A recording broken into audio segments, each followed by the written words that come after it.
Plus two बच्चों, last lecture में मैंने आपके साथ मैग्नेटिज्म नया चैप्टर शुरू किया था। देखिए इस चैप्टर में how electricity differs from magnetism. देखिए इलेक्ट्रिसिटी में क्या होता है कि हम इलेक्ट्रोस्टैटिक में क्या कर रहे थे, what we are taking electric dipole. Electric dipole क्या था, कैसे डिफाइन किया था कि it is a system of two equal and opposite charges separated by some distance, let it be 2L. This is called electric dipole. Now in this magnetism, what we are doing, we are considering a magnetic dipole. Magnetic bar consider कर रहे हैं. This is a magnetic dipole. It consists of two poles, one is north and another is south, and which are separated by some distance. This distance is here called magnetic length, and the length of this magnetic dipole is called its geometrical length. वहां पे हमने एक term define की थी electrostatic में, electric dipole moment. Electric dipole moment को क्या कहा था, product of either charge into separation between them. और यहाँ पे हम मैग्नेटिक डाइपोल में क्या कहेंगे, it is the product of pole strength into separation between them. In this case electrostatic, the direction of electric dipole is taken from, dipole moment is taken from negative to positive charge. This is the direction of dipole moment vector, and in case of this magnetic dipole, we will take the direction of magnetic dipole moment that is from south to north pole. This is PM vector. Clear? वहां पे क्या था कि force between the two charges is taken as the product of the magnitude of the two charges and inversely proportional to the square of the distance between them. Force क्या थी, that is equal to K Q1 Q2 divided by R square. तो यहाँ पे क्या है, the force between two magnetic poles, that is Fm, that is equal to K M1 M2 divided by R square, where M1 and M2 are the pole strength. Clear? यहाँ पे भी K क्या है, कांस्टेंट ऑफ प्रोपोर्शनलिटी है in SI system. Vacuum और free space, the value of K is taken as, क्या ले रहे हैं हम, 1/4 pi epsilon naught, and in this case the value of K is in SI system, we are taking it mu naught upon 4 pi epsilon naught. को क्या कहा था कि this is the electrical permittivity of vacuum और free space. यहाँ पे mu naught क्या है, magnetic absolute magnetic permittivity of vacuum और फ्री स्पेस है। Its value is 9 × 10⁻⁹ newton metre square per coulomb square है।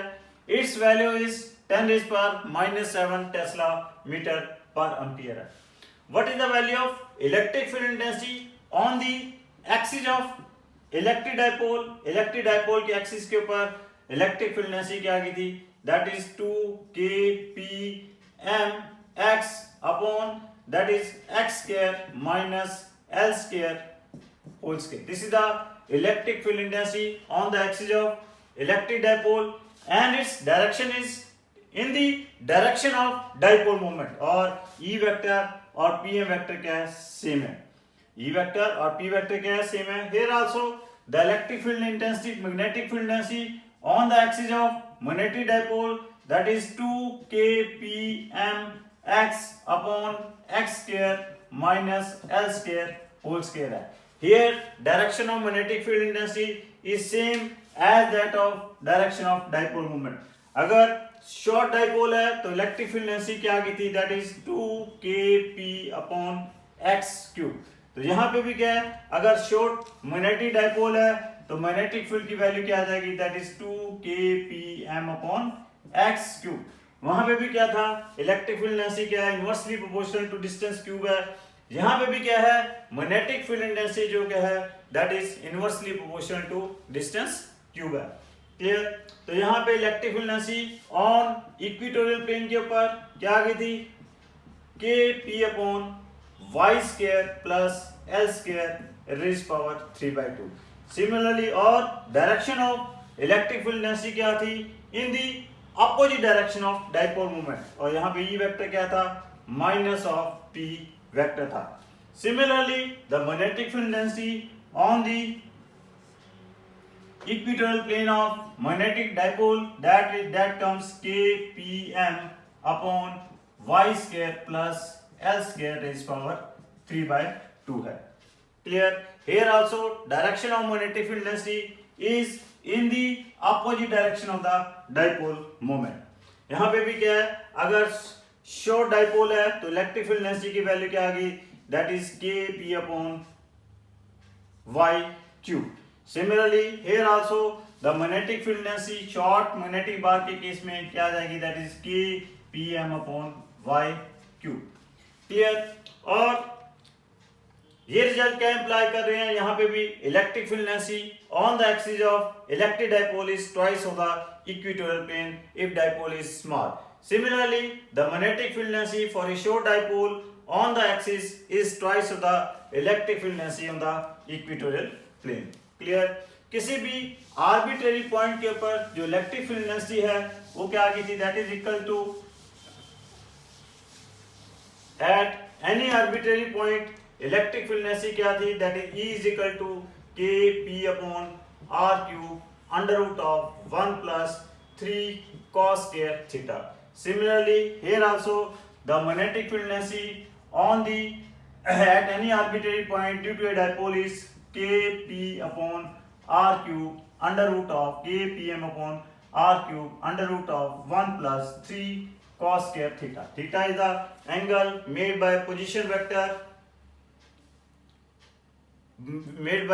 vector with the dipole moment. Clear?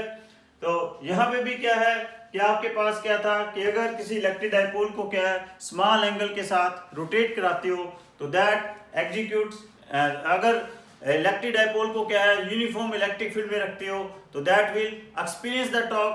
कितनी torque act करती है, how much torque is acting in the dipole, that is T vector is torque vector is equal to P vector cross E vector. Similarly magnetic bar को भी magnetic field में रखेंगे तो uniform magnetic field में रखेंगे, it will experience the torque that is pm vector cross b vector.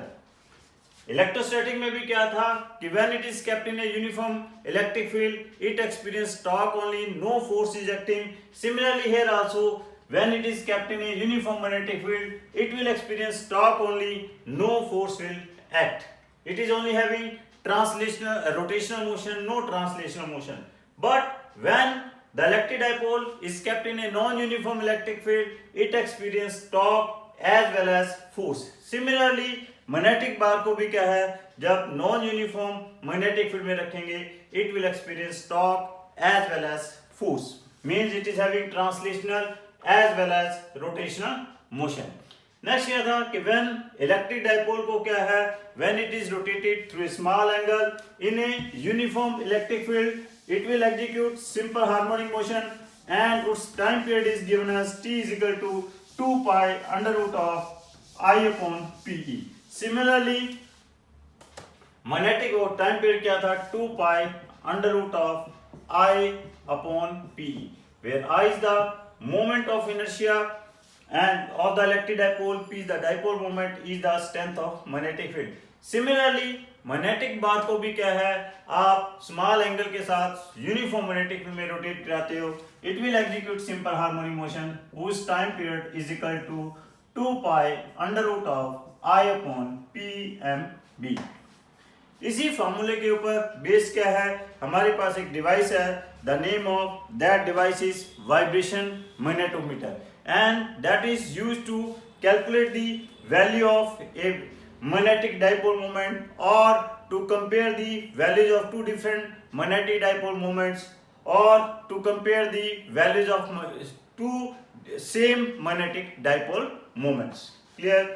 यहाँ पे भी क्या था, इलेक्ट्रोस्टैटिक में क्या था कि when this electric dipole is kept at an angle theta, some potential energy stored in it that is equal to minus p vector dot e vector. Similarly here the potential energy stored in magnetic bar is minus pm vector dot b vector. जैसे यहाँ पे था when it is kept in the direction of electric field density it will having minimum potential energy and it is in the stable equilibrium. When it is in the opposite direction of the electric field density it is unstable equilibrium and having maximum potential energy. Similarly, here also when a magnetic bar is kept in the direction of electric field density, it is having minimum potential energy and it is in the stable equilibrium. When it is kept in the opposite direction of magnetic field density, it is having maximum potential energy and it is in the unstable equilibrium. Clear? When the magnetic electric dipole is rotated from an angle theta 1 to theta 2, change in potential energy क्या आ गई थी, that is PE cos theta 1 minus cos theta 2. Similarly, the change in potential energy of a magnetic bar when it is rotated from an angle theta 1 to theta 2 in a uniform magnetic field क्या आ जाएगी, that is PMB cos theta 1 minus cos theta 2. Clear? So these are the similarity means यहाँ पे हुआ क्या है, Q is replaced by here M, P is replaced by PM and nothing more. बाकी सब कुछ यहाँ पे क्या है, सेम है. क्लियर? कैपिटल E जो है कैपिटल B से रिप्लेस हो गया और M जो Q जो है आपके पास M से रिप्लेस हो गया, P जो है सिंपल उसको हम PM लिख रहे हैं. This is the similarities between the electrostatic and magnetism. उसके बाद मैंने डिस्कस किया था अर्थ मैग्नेटिज्म. क्या कहा था कि अर्थ मैग्नेटिज्म के डिफरेंट कंपोनेंट्स मैंने डिस्कस किए थे. कौन कौन से डिस्कस किए थे? एक सबसे पहले मैंने मैग्नेटिक मेरिडियन डिस्कस किया था. What is this magnetic meridian? क्या कहा था? It is a vertical plane passing through the magnetic axis of the earth. उसे हमने क्या कॉल किया था? मैग्नेटिक मेरिडियन कॉल किया था कि this is a magnetic meridian. और क्या कहा था? इसमें ही आपके पास टोटल अर्थ मैग्नेटिज्म एग्जिस्ट कर रही है. This is the total earth magnetism which is existing in this magnetic meridian. ये आपके पास क्या है? मैग्नेटिक मेरिडियन है. क्लियर? और क्या कहा था कि ये इसका क्या है? Horizontal component of earth magnetic field है और ये क्या है? इसका vertical component of earth magnetic field है. एंड B और BH के बीच में जो एंगल था क्या कहा था? This angle is known as angle of dip. This here delta is called angle of dip. Angle made by total earth magnetism with the horizontal component of the Earth's magnetic field is called angle of dip. Clear? A vertical plane passing through the geometrical axis of the Earth is called, उसे हमने क्या call किया था? That is called geographic meridian. ये आपके पास क्या है? This is a geographic meridian. This is geographic meridian. और मैग्नेटिक मेरिडियन और ज्योग्राफिक मेरिडियन के बीच में जो एंगल है, ये जो एंगल है this theta, this is called angle of declination. Angle between geographic meridian and magnetic meridian, this is called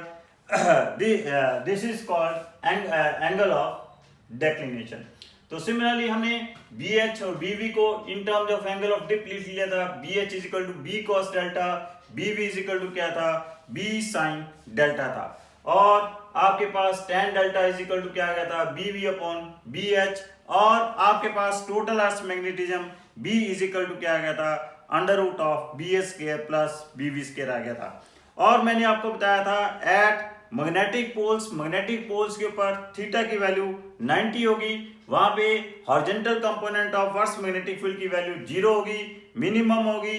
और आपके पास जो vertical component of earth magnetic field की वैल्यू क्या होगी? मैक्सिमम होगी. That is B at the magnetic poles. Clear? और magnetic equator के ऊपर थीटा की वैल्यू क्या होगी? 0 होगी. और वहां पे magnetic horizontal component of earth magnetic field क्या होगा? मैक्सिमम होगा. और vertical component of earth magnetic field क्या होगा? 0 होगा. Clear?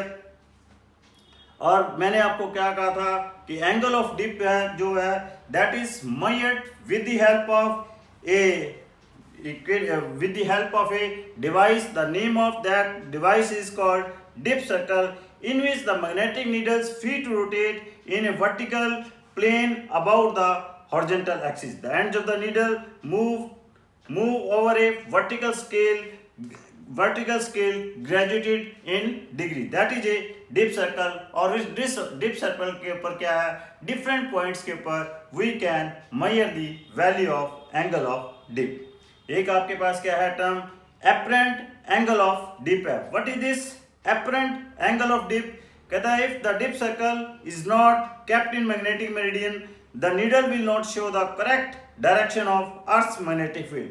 The angle made by the needle with the horizontal is called apparent dip for that plane.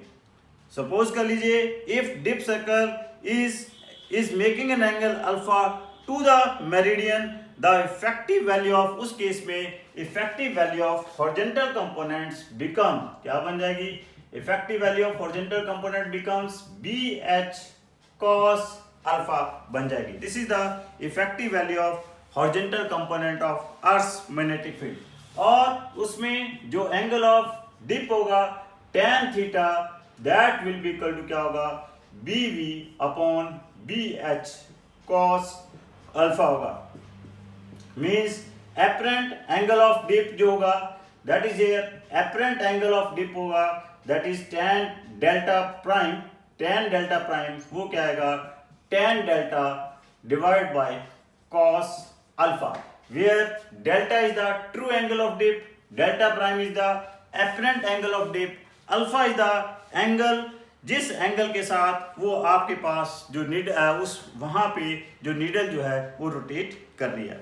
Now यहाँ पे बहुत एक अच्छा आपसे क्वेश्चन पूछ लिया जाता है. कहता है if the dip circle is rotated through 90 degree for this position, अगर इसी पोजीशन से 90 डिग्री के ऊपर रोटेट कर दें तो आपके पास एक और एंगल ऑफ डिप आ जाएगा. That angle of dip will be equal to, suppose that is equal to, ये जैसे डेल्टा प्राइम आया वहां पे apparent angle of dip क्या आ जाएगा, डेल्टा डबल प्राइम आ जाएगा. उस केस में ये एंगल क्या बन जाएगा, 90 माइनस अल्फा बन जाएगा. तो then this becomes tan delta double prime is equal to क्या होगा, tan delta divide by sine alpha होगा. और cos अल्फा को हम इधर ले आए, साइन अल्फा को इधर ले आए, तो आपके पास sine square plus cos square alpha क्या बन जाएगा, 1 बन जाएगा. तो this becomes cot square delta prime plus cot square delta double prime, this is equal to cot square delta. Means delta, this is the relation between two apparent angle of dip. These two apparent angle of dip क्या है, these are the for two planes के लिए हैं. एक और वो दोनों planes क्या हैं, they are perpendicular to each other हैं. क्लियर. नाउ उसके बाद मैंने डिस्कस किया था आपके पास atomic view of magnetism. What is the atomic view of magnetism. उसमें मैंने क्या कहा था कि अगर जैसे क्या है, एटम्स है, atoms consist of electrons, electrons are revolving around the nucleus and revolving electron behave as a current loop. as it is behaving as a current loop, so it will produce the magnetic field. So it will produce the magnetic field, so it will act as a magnetic dipole. So revolving electron will act as a magnetic dipole. That is the atomic view of magnetism. तो क्या कहा था कि उस revolving electron के कारण जो आपके पास मैग्नेटिक डाइपोल मोमेंट होगा उसका क्या होगा, that is I into A होगा. Current flowing due to this electron multiply by area of cross section. I into A is the current is the magnetic dipole moment due to revolving electron. फिर क्या किया, I को हमने क्या कर लिया, EV upon 2 pi r लिख लिया. A को क्या किया, pi r स्क्वायर लिख लिया. So this becomes EV r upon 2. हमने फिर क्या किया, इसको m से मल्टीप्लाई किया और m से डिवाइड किया. This becomes E by 2m mvr. mvr क्या था, that is the angular momentum of the revolving electron. तो दिस और pm वेक्टर को क्या लिख लिया था, minus el vector divide by 2m. तो ये रिजल्ट क्या इंप्लाई कर रहा था कि आपके पास जो मैग्नेटिक डाइपोल मोमेंट की डायरेक्शन है that is in the opposite direction of the angular momentum of that electron. And according to Bohr's quantization condition, L को हमने क्या लिख लिया था, that is equal to NH upon 2 pi. तो यहाँ से आपके पास magnetic dipole moment of the revolving electron क्या आ गया था, that is equal to EH NEH upon 4 pi m. EH upon 4 pi m को क्या कहा था, this is the minimum value of the magnetic dipole moment and this is also known as Bohr magneton और इसकी value क्या थी 9.2 into 10⁻⁻24 ampere per metre square थी। और यहाँ पे मैंने क्या दिया था कि अगर आपके पास करंट क्या है, आपके पास that is flowing in a clockwise direction में फ्लो कर रहा है, तो आपके पास उसका जो फेसिंग एंड होगा वो आपके पास मैग्नेटिक डाइपोल का क्या होगा, साउथ होगा और दूसरा एंड क्या होगा, नॉर्थ होगा। अगर if the current is flowing in anti clockwise direction, anti clockwise में फ्लो कर रहा है, तो उसका जो फेसिंग एंड होगा वो मैग्नेटिक डाइपोल का क्या रिप्रेजेंट करेगा, नॉर्थ पोल रिप्रेजेंट करेगा और दूसरा क्या रिप्रेजेंट करेगा, साउथ पोल को रिप्रेजेंट करेगा। On the basis of atomic view of magnetism, we have divided the magnetic substances in three parts. First part is the diamagnetic substances, second is the paramagnetic substances, and third is the ferromagnetic substances. First, what are the diamagnetic substances? These are those substances in which outermost shell is having the pair electron. इनके outermost shell में क्या होते हैं, pair electrons होते हैं, and these substances are feebly repelled by the magnets. इनकी हमारे पास they always move from stronger to the weaker part of the magnetic field. इसकी हमारे पास एग्जांपल है copper, bismuth, gold, silver, zinc, sodium chloride, water. These are the examples of diamagnetic substance. Actually क्या होता है, diamagnetic substance के पास क्या है, paired electron है। पेयर्ड इलेक्ट्रॉन है, जब तक आप इनको किसी भी मैग्नेटिक फील्ड में नहीं रखते हो तो इनकी नेट मैग्नेटिज्म क्या होती है, जीरो होती है। As the diamagnetic substances is having the paired electron, paired electron की जो स्पिन होती है दोनों की अपोजिट डायरेक्शन में होती है, तो स्पिन अपोजिट होने के कारण इनके एंगुलर मोमेंटम की डायरेक्शन भी क्या होती है, अपोजिट होती है। तो दोनों पेयर्ड इलेक्ट्रॉन के मैग्नेटिक डाइपोल मोमेंट की डायरेक्शन भी क्या होती है, अपोजिट होती है। तो इनका नेट मैग्नेटिक डाइपोल मोमेंट क्या होता है, जीरो होता है of the diamagnetic substances. But क्या होता है कि जब आप इन डायमैग्नेटिक सब्सटेंसेस को एक्सटर्नल मैग्नेटिक फील्ड में रखते हो तो एक इलेक्ट्रॉन का मैग्नेटिक डाइपोल मोमेंट इंक्रीज कर जाता है और दूसरे का मैग्नेटिक डाइपोल मोमेंट डिक्रीज कर जाता है, जिसके कारण इन डायमैग्नेटिक सब्सटेंसेस में एक नेट मैग्नेटिज्म डेवलप हो जाती है। तो नेट मैग्नेटिज्म जो डेवलप हो जाती है, तो दोनों के दो इलेक्ट्रॉन जो रिवॉल्व कर रहे हैं जिनकी स्पिन अपोजिट है, उनकी एक की इंक्रीज और डिक्रीज करने से जो नेट दोनों में चेंज आ जाती है वही नेट मैग्नेटिज्म डेवलप होती है। और ये मैग्नेटिज्म तब तक रहती है जब तक आप उस डायमैग्नेटिक सब्सटेंस को मैग्नेटाइजिंग फील्ड में रखते हो। जैसे ही आप मैग्नेटाइजिंग फील्ड को रिमूव कर देते हो तो आपके पास उनकी जो नेट मैग्नेटिज्म है फिर वो क्या रहती है, जीरो हो जाती है। तो what's about paramagnetic substances? Paramagnetic substances के क्या होते हैं, दो सब्सटेंसेस जिनके आउटर मोस्ट शेल में सिर्फ क्या होते हैं, अनपेयर्ड इलेक्ट्रॉन होते हैं। Unpaired, these paramagnetic substances always move from stronger to the weaker part of the magnetic field. They move from weaker to the stronger part of the magnetic field. इनकी हमारे पास example है aluminium, manganese, sodium, copper chloride, oxygen, liquid oxygen. ये सभी examples क्या हैं हमारे पास paramagnetic substances की हैं।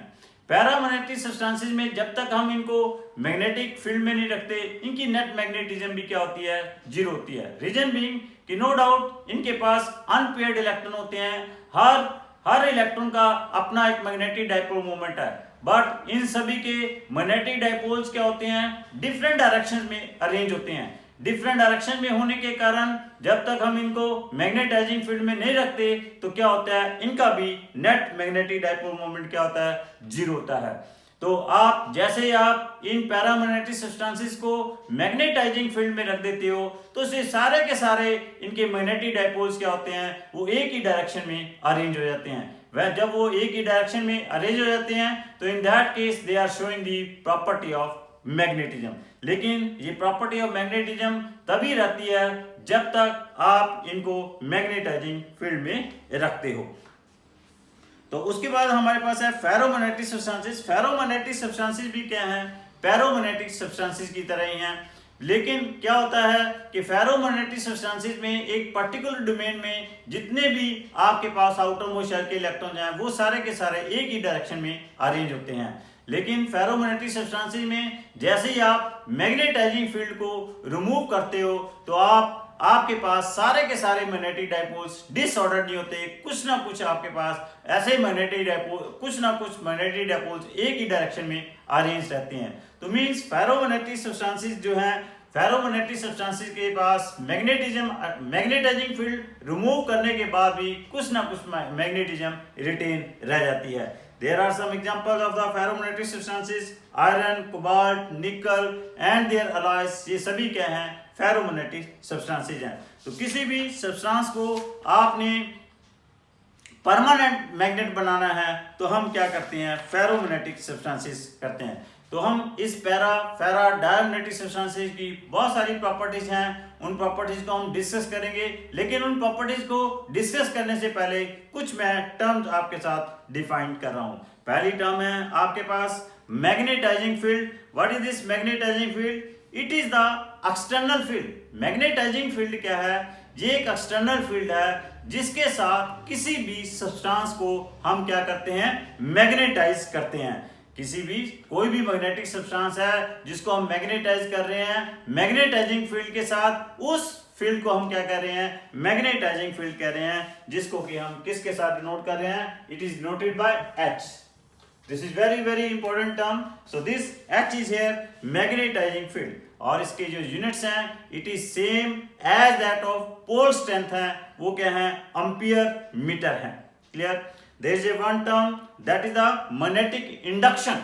क्या टर्म है आपके पास, magnetic induction, उसको हम B के साथ डिनोट करते हैं। It represents the number of magnetic lines of force passing per unit area through the specimen when the area is perpendicular to the direction of the field। It is also known as magnetic flux density or it is also known as magnetic field intensity। इसको हम किसके साथ denote करते हैं, it is denoted bye B। और इसके जो units होते हैं SI सिस्टम में क्या है, टेस्ला है, और CJ सिस्टम में इसके यूनिट्स गॉस हैं। 1 टेस्ला इज इक्वल टू क्या है, 10⁴ गॉस है। थर्ड टर्म है आपके पास intensity of magnetization. Intensity of magnetization क्या है, जब कभी आप किसी मैग्नेटिक सब्सटेंस को मैग्नेटाइजिंग फील्ड में रखते हो तो उसमें कितना इंड्यूस्ड डाइपोल हो जाता है। That induced dipole moment develop per unit volume is called its intensity of magnetisation. उसे हम क्या कहते हैं, that is called intensity of magnetisation. This intensity of magnetisation is having the same unit as that of magnetising field वाले ही इसके unit होते हैं। नेक्स्ट आपके पास टर्म है magnetic permeability. Ratio the magnetic field intensity and magnetising field, this is known as magnetic permeability. B by H is called magnetic permeability। एक there is a one term relative magnetic permeability μr। This is means absolute magnetic permeability of a substance to the magnetic permeability of vacuum or free space is called relative magnetic permeability। तो there is a one term magnetic susceptibility। अब what is this magnetic susceptibility?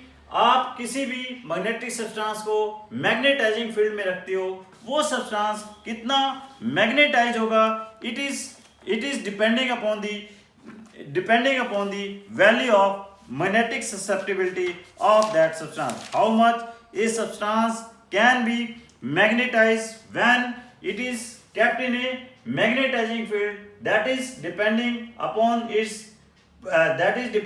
its value of this susceptibility. How much a substance can be magnetized with the help of magnetizing field, that is given by this magnetic susceptibility. There is a relation between mu r and chi. What is that relation? Mu r is equal to क्या होता है? 1 plus chi होता है. Mu r is equal to 1 plus chi. Clear? Now, basis of all these terms, magnetic susceptibility, intensity of magnetization, B and H, हम जो है diamagnetic substances, paramagnetic substances, ferromagnetic substances में differentiate करते हैं. तो first क्या है आपके पास, जैसे मैंने कहा कि डायमैग्नेटिक सब्सटेंसेस क्या हैं, they are poor magnetisation in the opposite direction of magnetising field. Means जब हम डायमैग्नेटिक सब्सटेंसेस को मैग्नेटाइजिंग फील्ड में रखते हैं तो उनके अपोजिट डायरेक्शन में एक मैग्नेटाइजिंग फील्ड डेवलप हो जाती है. लेकिन पैरामैग्नेटिक सब्सटेंसेस में भी इस पैरामैग्नेटिक सब्सटेंसेस में जब मैग्नेटाइजिंग फील्ड में रखते हैं तो वहां पे जो मैग्नेटिक फील्ड डेवलप होती है that is in the direction of magnetising field, लेकिन उसकी स्मॉल वैल्यू होती है. लेकिन फेरोमैग्नेटिक सब्सटेंसेस में large magnetic field is created in the direction of magnetising field. Clear? जो म्यू आर की वैल्यू होती है for diamagnetic substances, mu r क्या होता है? लेस देन 1 होता है, लेकिन ग्रेटर देन 0 होता है. लेकिन for paramagnetic substances mu r की वैल्यू क्या है? ग्रेटर देन 1 है, लेस देन 2 है. और फेरोमैग्नेटिक सब्सटेंसेस के लिए म्यू आर की वैल्यू जो होती है that is very very large. Clear? और देखिए कि आपके पास जो ससेप्टिबिलिटी है पैरामैग्नेटिक सब्सटेंसेस की, डायमैग्नेटिक सब्सटेंसेस की जो ससेप्टिबिलिटी है वो इंडिपेंडेंट ऑफ टेम्परेचर होती है. लेकिन पैरा और फेरोमैग्नेटिक सब्सटेंसेस की जो ससेप्टिबिलिटी है that is inversely proportional to temperature है. जैसे टेम्परेचर बढ़ते इंक्रीज करेंगे ससेप्टिबिलिटी क्या होती है पैरा और फेरोमैग्नेटिक सब्सटेंसेस की डिक्रीज कर जाती है. This is also known as Curie's law. एक आपके पास ऐसा टेम्परेचर होता है जहां पे फेरोमैग्नेटिक सब्सटेंसेस पैरामैग्नेटिक सब्सटेंसेस में कन्वर्ट हो जाते हैं. That temperature is called Curie's temperature. So this is about the difference between para, fera and diamagnetic substances. So बच्चों, जैसा आपको पता है ये सारी की सारी मेरी क्लासेस इस राष्ट्र को समर्पित है, इस राष्ट्र के कोरोना वॉरियर्स को समर्पित है, पीएम केयर फंड को समर्पित है. So बच्चों, आपने इस कोरोना वायरस से बचकर रहना है और इसके बचने के लिए आपने 3 W's का ख्याल रखना है. Wear your mask, wash your hands and watch your social distance. इससे क्या होगा? आप कोरोना को हरा पाओगे और इस विश्व को जिता पाओगे. इसके लिए हम एक शांति पाठ भी करेंगे. ओम द्यो शांतिरंतरिक्ष शांति पृथ्वी शांतिराप शांतिरोषधय शांति वनस्पति शांति विश्वदेव शांति ब्रह्मा शांति सर्व शांति शांतिरेव शांति श्यामा शांतिरेधि